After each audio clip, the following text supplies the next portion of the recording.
ಎಲ್ಲರಿಗೂ ನಮಸ್ಕಾರ. ಇದು ಸುದ್ದಿ ವಿಶ್ಲೇಷಣೆ. ನಾನು ಶಶಿಧರ್ ಭಟ್ ಎಂದಿನಂತೆ ತಮ್ಮ ಮುಂದೆ ಹಾಜರಾಗಿದ್ದೀನಿ. ಇದು ನನ್ನ ಡಿಜಿಟಲ್ ವಾಹಿನಿ. ತಾವು ಇದನ್ನು ಲೈಕ್ ಮಾಡಿ, ಸಬ್ಸ್ಕ್ರೈಬ್ ಮಾಡಿ, ಹಾಗೆಯೇ ಬೆಲ್ ಐಕಾನನ್ನು ಪ್ರೆಸ್ ಮಾಡೋದಕ್ಕೆ ಮರಿಬೇಡಿ. ಸಾಧ್ಯ ಆದರೆ ನನ್ನ ಜೊತೆಗೆ ನಿಲ್ಲಿ. ತಮ್ಮ ಸಹಾಯ ನನಗೆ ಬೇಕು, ಅದೇ ಶ್ರೀರಕ್ಷೆ. ಇರುವೆ ದೇಶದ ರಾಜಕಾರಣ ತೀವ್ರ ರೂಪದ ಬೆಳವಣಿಗೆಯನ್ನು ಕಾಣ್ತಾ ಇದೆ. ಮುಂಬರುವ ಲೋಕಸಭಾ ಚುನಾವಣೆಯ ದಿನಾಂಕ ಏನಿದೆ ಅದು 10ಕ್ಕೆ ಬರುತ್ತಿದ್ದ ಹಾಗೆ ರಾಜಕೀಯ ಚಟುವಟಿಕೆಗಳು ಗರಿಗೆದರಿವೆ. ಒಂದು ಪ್ರತಿಪಕ್ಷಗಳು, BJP ವಿರೋಧಿ ಪಕ್ಷಗಳು ಒಂದಾಗುವ ಯತ್ನದಲ್ಲಿ ಇವೆ. ನಿತೀಶ್ ಕುಮಾರ್ ಅವರ ನೇತೃತ್ವದಲ್ಲಿ ಮೋದಿ ವಿರೋಧಿಗಳನ್ನು ಒಗ್ಗೂಡಿಸುವ ಯತ್ನ ಅದು ಎಷ್ಟರ ಮಟ್ಟಿಗೆ ಯಶಸ್ವಿಯಾಗುತ್ತೆ ಗೊತ್ತಿಲ್ಲ. ಆದರೆ ಮೊದಲ ಸಭೆ ಪಾಟ್ನಾದಲ್ಲಿ ನಡೀತು, ಎರಡನೇ ಸಭೆ ಏನಿದೆ ಅದು ಬೆಂಗಳೂರಿನಲ್ಲಿ ನಡೀತಾ ಇದೆ. ಅಂದರೆ ಮೋದಿ ವಿರೋಧಿ ಶಕ್ತಿಗಳನ್ನು ಒಗ್ಗೂಡಿಸುವ ಒಂದು ಯತ್ನ ಏನಿದೆ ಆ ಯತ್ನ ನಡೀತಾ ಇದೆ. ಇದು ಯಾವ ಪರಿಣಾಮ ಬೀರುತ್ತೆ, ಅದು ಏನಾಗುತ್ತೆ ಅಂತ ಹೇಳೋದಕ್ಕೆ ಇದು ಸಮಯ ಅಲ್ಲ. ಅದಕ್ಕೆ ಇನ್ನೊಂದಿಷ್ಟು ಕಾಲ ಪಕ್ವ ಆಗಬೇಕು. ಆದರೆ ಈ ವಿರೋಧ ಪಕ್ಷಗಳ ಒಗ್ಗೂಡುವಿಕೆ ಏನಿದೆ ಅದು ಸ್ವಲ್ಪ ಮಟ್ಟಿಗೆ BJPಗೆ ಆತಂಕವನ್ನು ಉಂಟು ಮಾಡಿರುವುದು ನಿಜ. ಇದರಲ್ಲಿ ನಿಮಗೆ ಯಾವುದೇ ಅನುಮಾನ ಬೇಕಾಗಿಲ್ಲ. ಆ ಕಾರಣಕ್ಕಾಗಿ BJP ತನ್ನ ಹಳೆಯ ಮಿತ್ರರನ್ನು ತನ್ನೆಡೆಗೆ ಸೆಳೆದುಕೊಳ್ಳುವ ಯತ್ನವನ್ನು ಪ್ರಾರಂಭ ಮಾಡಿದೆ. ಯಾವ NDA ಅನ್ನೋದೇ ಅಸ್ತಿತ್ವಕ್ಕೆ ಇಲ್ಲದಿರುವ ಸ್ಥಿತಿ ನಿರ್ಮಾಣ ಆಗಿತ್ತು. BJPಗೆ ಸಂಪೂರ್ಣವಾದ ಒಂದು ಬಲ ಬಂದ ಮೇಲೆ ಅವರು ಈಗಿನ ನಾಯಕತ್ವ, ಎಸ್ಪೆಷಲಿ ಮೋದಿ, ಅಮಿತ್ ಶಾ ಏನಿದ್ದಾರೆ, ಅವರು ಈ ಮಿತ್ರ ಪಕ್ಷಗಳನ್ನು ನಿರ್ಲಕ್ಷಿಸಿದ್ರು. ಅವರು ಯಾವತ್ತೂ ಕೂಡ ಸನ್ಮಾನ್ಯ ವಾಜಪೇಯಿ ಅವರು ಯಾವ ರೀತಿ NDAಯನ್ನು ನಡೆಸಿದ್ರೋ ಆ ರೀತಿ ಅಲ್ಲ, ಇವರ ದಾರಿ ಬೇರೆ ಆಯಿತು. ಆದರೆ ಈಗ ಮತ್ತೆ ಮಿತ್ರರ ಅವಶ್ಯಕತೆ ಬೇಕು ಅನ್ನುವ ಸ್ಥಿತಿಗೆ BJPಗೆ ಬಂದಿದೆ. ಅಂದರೆ BJPಯ ಒಳಗಡೆ ಒಂದು ಆತಂಕ ಶುರುವಾಗಿದೆ. ಈ ಆತಂಕಕ್ಕೆ ಬಹುಮುಖ್ಯವಾದ ಕಾರಣ ಅಂದರೆ ಭಾರತದ ರಾಜಕೀಯ ಇತಿಹಾಸದಲ್ಲಿ 2 ಟರ್ಮಿಗೆ ಒಂದು ಸಲ ಆ ಸರ್ಕಾರವನ್ನು ಕಿತ್ತೊಗೆಯುವ ಪರಂಪರೆ. ಮನಮೋಹನ್ ಸಿಂಗ್ ಕೂಡ 2 ಟರ್ಮ್ ಅಂದರೆ 10 ವರ್ಷ. ಮೋದಿಯವರ 10 ವರ್ಷ ಏನಿದೆ ಅವರಿಗೆ ಇನ್ನೂ 5 ವರ್ಷವನ್ನು ದಯಪಾಲಿಸುತ್ತಾ ಅನ್ನೋದು ಭಾಳ ಮುಖ್ಯವಾದ. ಆದರೆ BJPಯ ಒಳಗಡೆ ಆತಂಕ ಇದೆ. ಒಂದು, BJP ವಿರೋಧಿ ಪಕ್ಷಗಳು ಒಂದಾಗ್ತಾ ಇರೋದು. ಎರಡನೇದು, ಕರ್ನಾಟಕ ಚುನಾವಣೆಯ ನಂತರ ಜನರ ಆದ್ಯತೆಗಳು ಬದಲಾಗ್ತಾ ಹೋದದ್ದು. ಜನ ಧರ್ಮ ರಾಜಕಾರಣದಿಂದ ಹಸಿವಿನ ಪ್ರಶ್ನೆಯತ್ತ ನೋಡತೊಡಗಿದ್ದು. ಅಂದರೆ ಜನಸಾಮಾನ್ಯರ ಬದುಕು, ಅವರ ನೋವು, ಅವರ ಅಸಹಾಯಕತೆ ಮುಖ್ಯ ಆಗ್ತಾ ಇತ್ತು. ಇದು BJPಗೆ ಅಪಾಯಕಾರಿಯಾಗಿದೆ.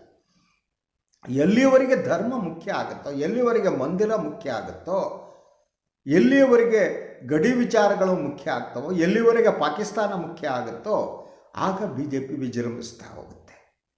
ಧರ್ಮ ರಾಜಕಾರಣದ ಒಂದು ಮೂಲಭೂತ ಗುಣಧರ್ಮನೇ ಅದು ಲಾಂಗ್ ರನ್ನಲ್ಲಿ ಉಳಿಯುವುದು ಕಷ್ಟ. ಅದು ಒಂದು ಹಂತದಲ್ಲಿ ಮಾತ್ರ ಅದು ಉಳಿಯಬಲ್ಲದು. ಆ ಉಳಿಯುವುದಿಲ್ಲ ಅನ್ನುವ ಅನುಮಾನ ಏನಿದೆ ಆ ಅನುಮಾನ BJP ವರಿಷ್ಠರಿಗೆ ಕಾಡ್ತಾ ಇದ್ದಂತೆ ನನಗೆ ಕಾಣುತ್ತೆ. ಈಗ ಒಂದು ಹಳೆಯ ಮಿತ್ರರನ್ನು ಒಗ್ಗೂಡಿಸುವುದರ ಜೊತೆಗೆ ಹೊಸ ಮಿತ್ರರಿಗಾಗಿ ಒಂದು ಕಾರ್ಯತಂತ್ರವನ್ನು BJP ಸ್ಟಾರ್ಟ್ ಮಾಡಿದೆ.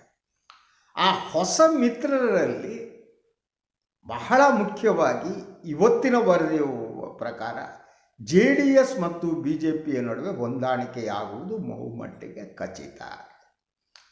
ಕಳೆದ ಕೆಲವು ದಿನಗಳಿಂದ ಈ ಬಗ್ಗೆ ಗಂಭೀರವಾದ ಚರ್ಚೆಗಳು ನಡೀತಿದ್ವು. ರಾಜಕೀಯ ವಲಯದಲ್ಲಿ ಜನ ಹೇಳ್ತಾ ಇದ್ದರು ಈ 2 ಪಕ್ಷಗಳು ಒಂದಾಗ್ತಿದೆ ಅಂತ.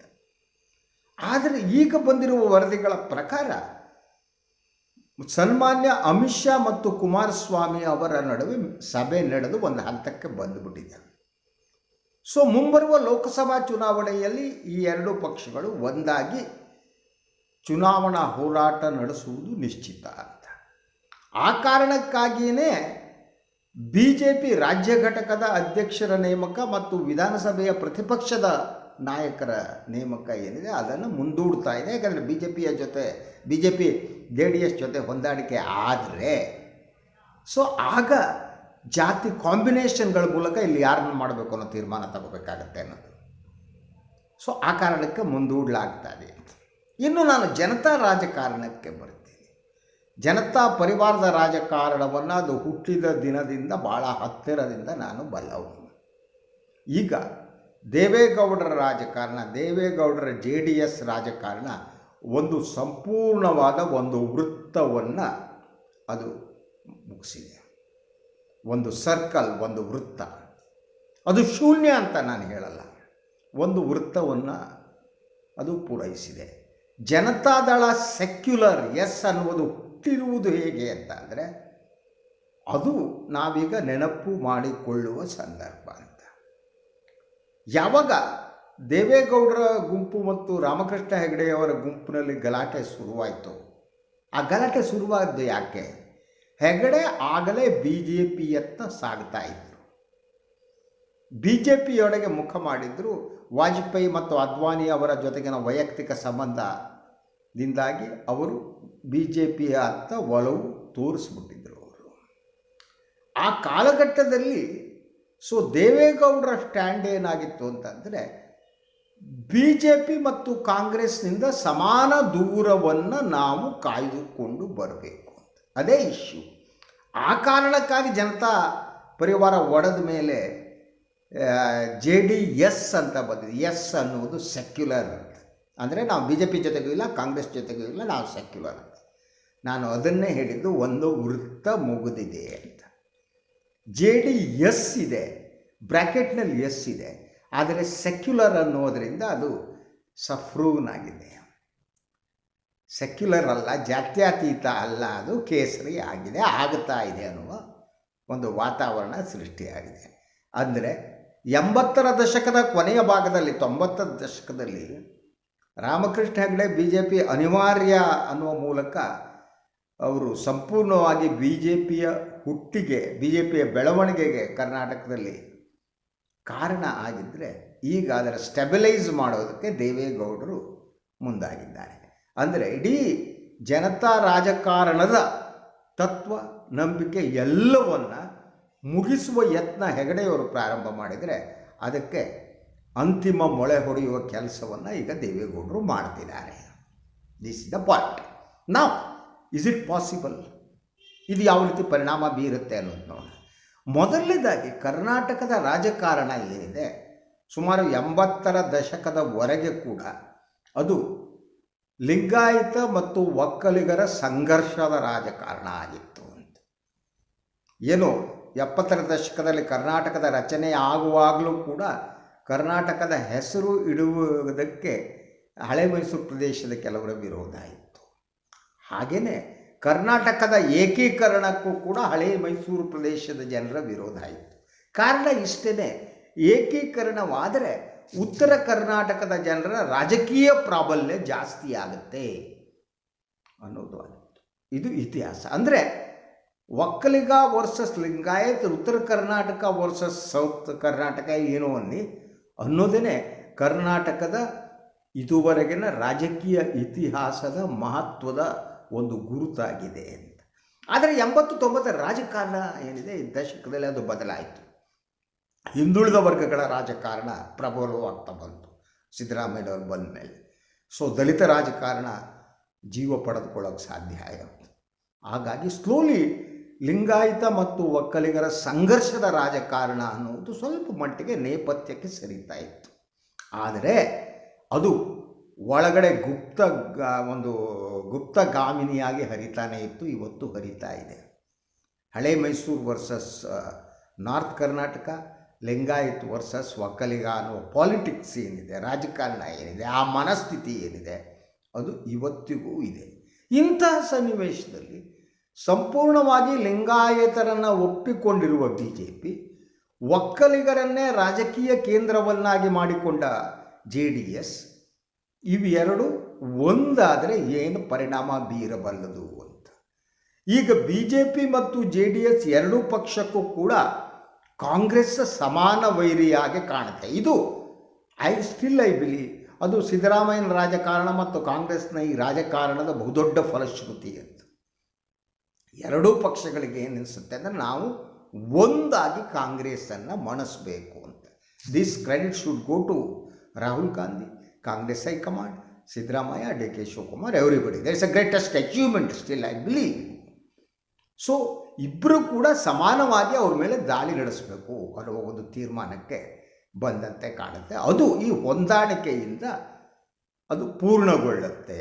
ಇಬ್ಬರು ಸೇರಿ ಕಾಂಗ್ರೆಸ್ ಮೇಲೆ, ಸಿದ್ದರಾಮಯ್ಯ, DK ಶಿವಕುಮಾರ್ ಮೇಲೆ ದಾಳಿ ನಡೆಸೋದಕ್ಕೆ ಮುಂದಾಗಿದೆ. ಅಂದರೆ ವೈಯಕ್ತಿಕವಾಗಿ ನಾವು ಎದುರಿಸುವ ಸ್ಥಿತಿಯಲ್ಲಿಲ್ಲ. ಸೊ ಹಾಗಿದ್ದರೆ ಇದು ರಾಜಕೀಯ ಪರಿಣಾಮ ಏನಾಗುತ್ತೆ? ವಾಟ್ ವಿಲ್ ಹ್ಯಾಪನ್ ಟು ನಾವ್? ಯಾಕೆಂದರೆ ಲಿಂಗಾಯತ ರಾಜಕಾರಣ ಮತ್ತು ಒಕ್ಕಲಿಗರ ರಾಜಕಾರಣ ಒಂದಾಗಿ ಒಂದು ಶಕ್ತಿಯಾಗಿ ಹೋರಾಟ ಮಾಡೋಕ್ಕಾಗುತ್ತಾ? Still I have A doubt. ನನಗೆ ಅನುಮಾನ ಇದೆ. ಯಾಕಂದರೆ ಇತಿಹಾಸವನ್ನು ಒಂದು ಸಮುದಾಯ ಮರೆಯಲ್ಲ. ಅದು ಅಧಿಕಾರದ ಸಂಘರ್ಷ, ಮಂತ್ರಿಗಿರಿಯ ಸಂಘರ್ಷ ಎಲ್ಲ ಇರುವುದರಿಂದ ಇದು ಕಷ್ಟ ಸಾಧ್ಯ. ಅದರ ಜೊತೆಗೆ JDS BJPಗೆ ಬೆಂಬಲ ಕೊಡುವ ಮೂಲಕ ಅದಕ್ಕೆ ಲಾಭ ಆಗುತ್ತೋ ಹಾನಿ ಆಗುತ್ತೋ ಅಂತ ಹೇಳೋದಕ್ಕೂ ಸಾಧ್ಯ ಇಲ್ಲ. ಯಾಕಂದರೆ still I believe I have my own doubts. ಅದರ ಜೊತೆಗೆ ನೀವು ಹಳೆ ಮೈಸೂರು ಪ್ರದೇಶದ ಜನ ಕುಮಾರಣ್ಣನ ಸಲುವಾಗಿಯೋ ಅಥವಾ ದೇವೇಗೌಡರ ಸಲುವಾಗಿಯೋ BJPಗೆ ಹೋಗುತ್ತಾರೆಯೇ, BJPಗೆ ಮತ ಹಾಕ್ತಾರೆಯೇ, ಅಥವಾ ಈ ರಾಜಕಾರಣದ ಕಾಂಗ್ರೆಸ್ ಇನ್ನಷ್ಟು ಬಲ ಆಗುತ್ತಾ? ಈ ಪ್ರಶ್ನೆಗಳು ಹಾಗೆ ಉಳಿತವೆ. ಈ ಪ್ರಶ್ನೆಗಳನ್ನು ಕೇಳ್ಕೋಬೇಕಾಗಿದೆ. ಯಾಕೆಂದರೆ ದೇವೇಗೌಡರ ಕಾಲ ಮುಗಿತಾ ಇದೆ. ದೇವೇಗೌಡರು ಮತ್ತು ಕುಮಾರಸ್ವಾಮಿಗೆ ಒಕ್ಕಲಿಗರು ಅಥವಾ ಹಳೆ ಮೈಸೂರು ಪ್ರದೇಶನ ಬೆಂಬಲ ಕೊಡದಿದ್ದರೆ ಈ ಚುನಾವಣೆಯಲ್ಲೇ ಕೊಡ್ತಿದ್ರು. ನೆಕ್ಸ್ಟ್ ಚುನಾವಣೆಯಲ್ಲಿ ಇವ್ರ ಜೊತೆ ಸೇರಿಬಿಟ್ಟು ಅವರು BJPಗೆ ಅದು ಟ್ರಾನ್ಸ್ಫರ್ ಆಗುತ್ತೆ. ಕರ್ನಾಟಕ ರಾಜಕಾರಣದಲ್ಲಿ ಒಂದು ಪಕ್ಷದಿಂದ ಇನ್ನೊಂದು ಪಕ್ಷಕ್ಕೆ ಯಾವುದೋ ವ್ಯಕ್ತಿಗಳ ಸಲುವಾಗಿ ಮತ ಟ್ರಾನ್ಸ್ಫರ್ ಆದ ಉದಾಹರಣೆಗಳು ಕಡಿಮೆ. ಸೊ ಆದ್ದರಿಂದ ಈ ವರ್ಗಾವಣೆ ಮಾಡೋದಕ್ಕೆ ಸಾಧ್ಯ ಆಗುತ್ತಾ ಕುಮಾರಣ್ಣಗೆ ಮತ್ತು ದೇವೇಗೌಡರಿಗೆ? ಅದು ಸಾಧ್ಯ ಆಗಲ್ಲ. ಅಂದರೆ ಇದು ಎರಡೂ ಪಕ್ಷಗಳ ಪಾಲಿಗೆ ಇದು ಸುಸೈಡಲ್ ಅಂತ, ಆತ್ಮಹತ್ಯಾತ್ಮಕ. ಯಾಕೆಂದರೆ ಯಾವಾಗ ಈ ಎರಡೂ ಪಕ್ಷಗಳು ಕೇವಲ ಕಾಂಗ್ರೆಸ್ ನನ್ನ ವಿರೋಧಿ, ಕಾಂಗ್ರೆಸ್ಸನ್ನು ಇಬ್ಬರು ಸೇರಿ ನಾವು ಫೈಟ್ ಮಾಡ್ತೀವಿ ಅಂತಂದರೆ JDSಗೆ ಇರುವಂಥ ಬೆಂಬಲಿಗೆ ಜನ BJP ಕಡೆ ಹೋಗೋದಕ್ಕಿಂತ ಹೆಚ್ಚು ಕಾಂಗ್ರೆಸ್ ಕಡೆನೇ ಟರ್ನ್ ಆಗ್ಬಿಡ್ಬೋದು.